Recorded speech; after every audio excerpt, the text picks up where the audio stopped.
Le réchauffement climatique global se manifeste plus radicalement au pôle Nord. L'augmentation des températures y est 2 fois plus rapide que sur le reste de la planète. Alors, pour être aux avant-postes de ces bouleversements écologiques inédits, l'unité mixte internationale Takuvik, basée au Québec, a regroupé des chercheurs pour documenter les processus à l'œuvre dans ces écosystèmes mal connus. Le physicien français Florent Dominé étudie ce qui accélère le dégel du pergélisol. Ces zones souterraines glacées, massivement présentes dans le Grand Nord canadien. Et quand cette glace enfouie dans le sol se met à fondre, elle donne naissance à des millions de petits lacs, les mares de thermokarst. Ces régions de plus en plus humides sont de véritables bouillons de culture, les microbes y prolifèrent et rejettent du dioxyde de carbone et du méthane, des gaz à effet de serre qui réchauffent l'atmosphère. La question qu'on se pose, c'est de savoir quels sont les mécanismes de dégradation de la matière organique dans les mares de thermokarst. Au-delà des lacs qui se multiplient, d'autres conséquences inattendues attirent l'attention des chercheurs. La végétation, l'enneigement et les milieux marins changent eux aussi.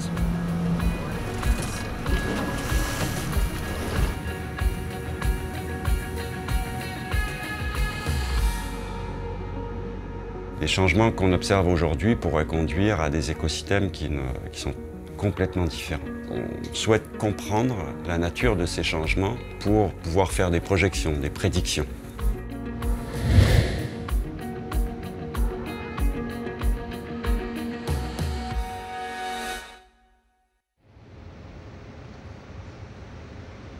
Au Québec, l'étude des milieux aquatiques d'eau douce est la spécialité du chercheur néo-zélandais Warwick Vincent.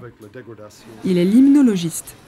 Son objectif, identifier tous les processus biologiques à l'œuvre dans les mares issues du dégel du pergélisol.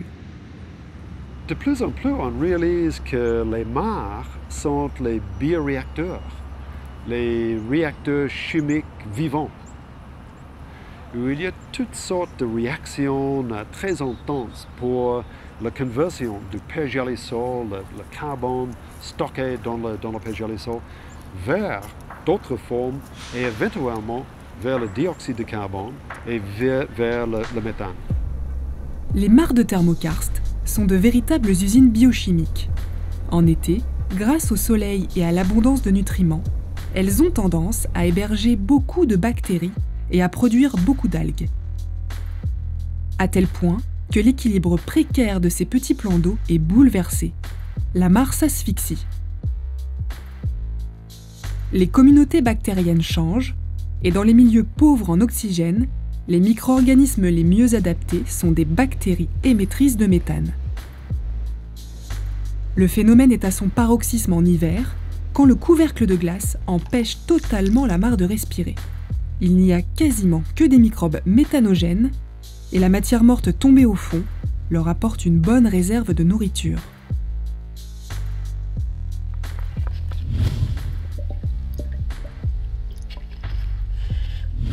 Le gaz produit par ces bactéries forme des bulles sous la glace. Et pas de doute, il s'agit bien de méthane, un gaz à effet de serre 20 à 25 fois plus puissant que le CO2.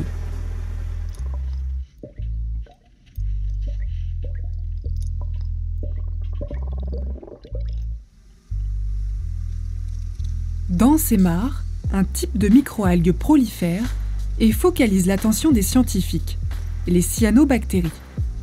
Dans son laboratoire, Warwick Vincent cultive uniquement des souches prélevées dans le Grand Nord canadien. Nous avons cette collection, on a plusieurs souches qui varient au niveau de leur couleur, au niveau de leur pigmentation, donc on mesure leur pigmentation. Lorsqu'on survole les mares de thermokarst, la couleur de l'eau renseigne directement sur les espèces en présence. Il y a certaines espèces très bleu-vert, on voit c'est surtout les cyanobactéries avec les pigments de chlorophylle.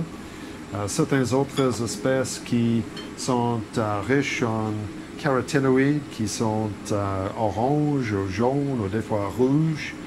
et d'autres espèces qui sont presque noires, une couleur idéale pour capturer la lumière. Apparues sur Terre bien avant les plantes, ces microalgues sont capables de se développer dans les milieux les plus extrêmes. Elles envahissent les régions subarctiques. Ce sont elles qui étouffent les mares en été et qui servent de garde-manger pour les microbes en hiver.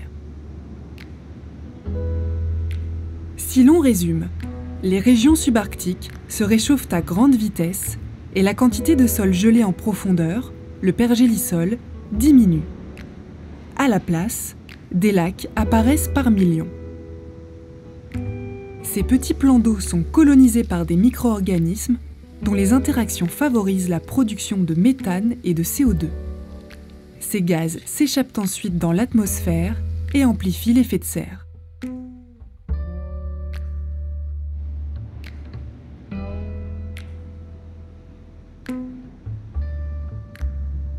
Dans le Grand Nord canadien, un autre phénomène naturel influence le dégel du pergélisol. Avec le réchauffement climatique, les scientifiques assistent au développement massif de la végétation. Des arbustes de la famille des bouleaux et des saules prennent d'assaut les grands plateaux. L'évolution de cette flore boréale est suivie par Michael Gagnon. Ce jeune chercheur en biologie voit les racines envahir les sols, où la toundra herbacée se transforme en toundra arbustive. C'est un site qui est en train de changer rapidement. Il y a eu une croissance d'arbustation dans les années 1990. Puis aussi, il y a des études qui disent que ça a commencé dans les années 1960. Donc c'est un phénomène qui est très, très jeune. Or, il s'avère que le développement de la végétation modifie la façon dont la neige se répartit sur le sol en hiver. L'équipe de recherche du laboratoire Takuvik cherche à mesurer précisément l'effet des buissons sur la hauteur du manteau neigeux. Florent Dominé supervise l'acquisition des données effectuées par un drone laser.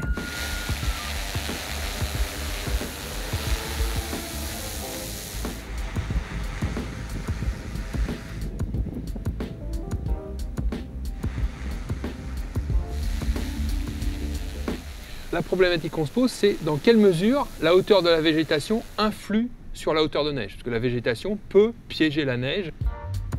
Il est important de connaître l'épaisseur de neige, car elle agit comme un isolant thermique. Contrairement à ce que l'on pourrait penser, plus il y a de neige en hiver, plus le sol est à l'abri du froid. Avec ce drone, on va mesurer la hauteur de la végétation. Ensuite, on va revenir en hiver, au mois de mars, et on refera un autre modèle numérique de terrain pour voir où est la nouvelle surface. Donc ça nous permettra de quantifier l'impact de la végétation sur l'accumulation de neige. Les travaux de Florent ont montré que l'augmentation des précipitations de neige, associée à l'augmentation de la quantité d'arbustes, accélère le dégel du pergélisol.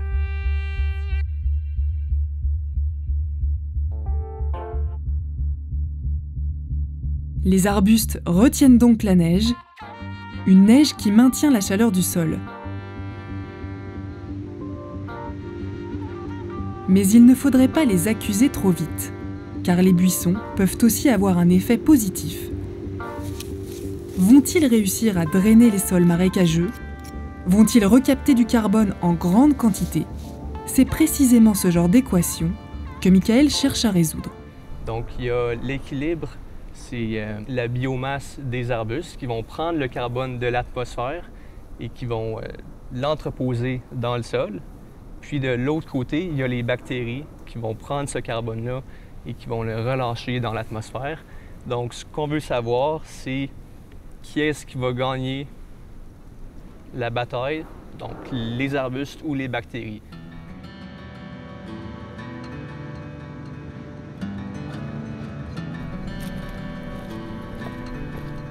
Plus les sciences de l'environnement progressent, plus elles dévoilent la complexité de la nature.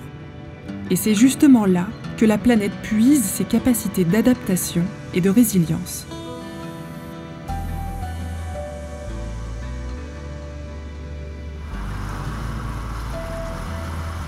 Employé par le Centre d'études nordiques depuis près de 20 ans, Denis Sarrazin met son expérience au service de nombreux projets scientifiques. En collaboration avec la communauté inuit, il collecte régulièrement des données sur la baie d'Hudson. Ce bassin, plus vaste que la France, serait susceptible de contenir, lui aussi, du pergélisol. À l'aide d'une sonde, Denis relève les températures de l'eau à différentes profondeurs. Selon les modèles, le fond de la baie devrait être gelé, devrait être sous zéro. Fait que on a une hypothèse comme de quoi qu'il y aurait la présence de pergélisol sous-marin ici. On a déjà fait un relevé il y a 2 mois. On s'est arrêté à 20 mètres de profondeur parce que c'était rendu impraticable avec le bateau. Bon, à 20 mètres de profondeur, la température était de 3,8-3,9 degrés Celsius. Fait que c'est pour ça qu'on anticipe peut-être qu'à 50-100 mètres de profondeur, la température va être sous zéro.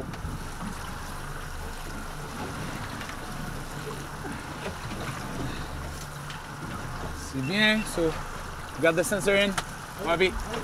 So head back towards the beaches. Les transformations du pergélisol dans le milieu marin de la baie d'Hudson sont encore très peu étudiées. Pour évaluer pleinement les conséquences de son dégel, non seulement au Canada, mais dans chaque grande région polaire, il faudra venir à bout de plusieurs décennies de recherche.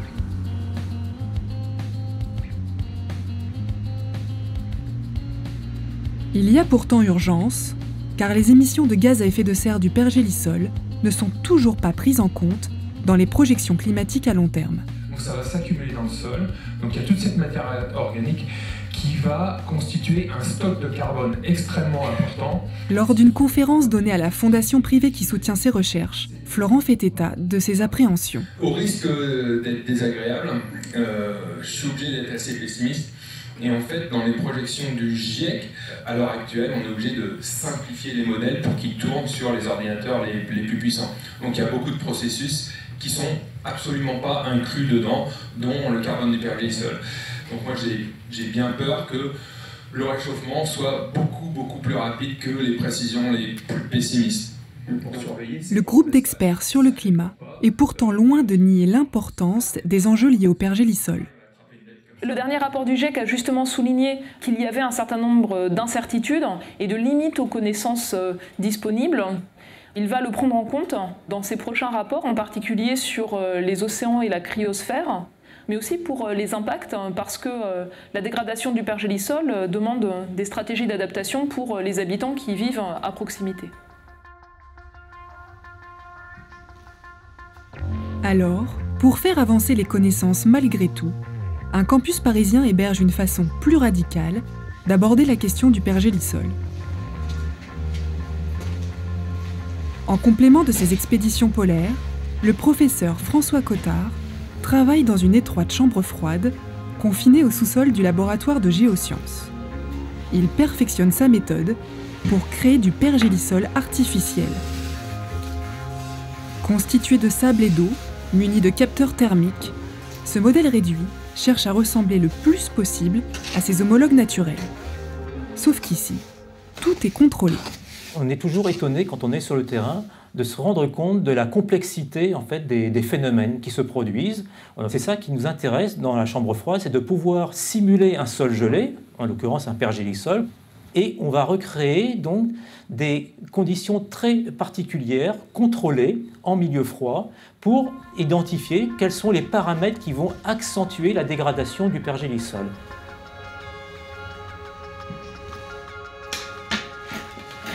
Le but, développer un modèle numérique qui sera capable de prendre en compte les caractéristiques de chaque grande région froide de la planète.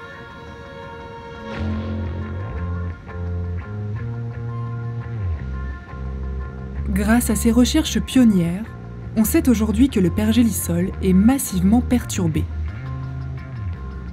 quand bien même la nature disposerait de ressources insoupçonnées pour absorber une part de ces changements. La préservation des territoires arctiques dépendra de notre volonté à tous d'atténuer le réchauffement climatique.